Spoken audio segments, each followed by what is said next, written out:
Oh yes, we've got great universities, public and private, great colleges, public and private.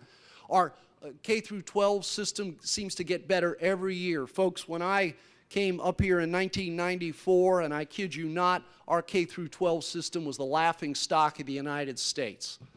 That is a fact. That is not an editorial comment. Every time test scores would come out on anything, the first thing we would do is say, quick, go get me Mississippi's test scores.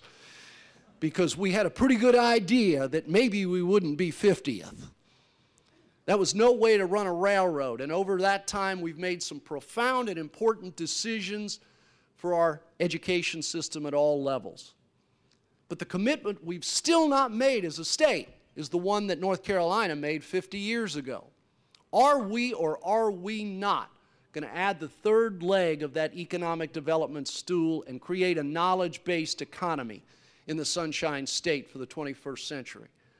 I want my 6.5-year-old son to make a decision when he graduates from high school here. And I want him to have an open choice to either stay and go to higher education in the Sunshine State or go somewhere else for his higher education. Every child should have that choice. But what's the next choice? Because the next choice, you see, in many cases isn't available to those same young people. And that's, what am I going to do after I graduate from college?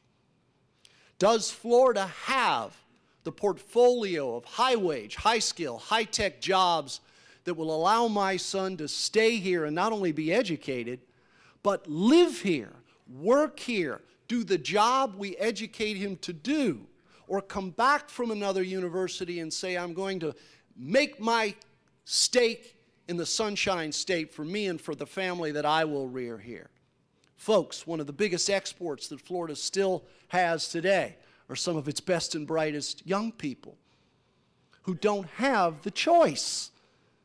They may decide to be educated here, but many times they are forced then to make a career choice that isn't in the Sunshine State.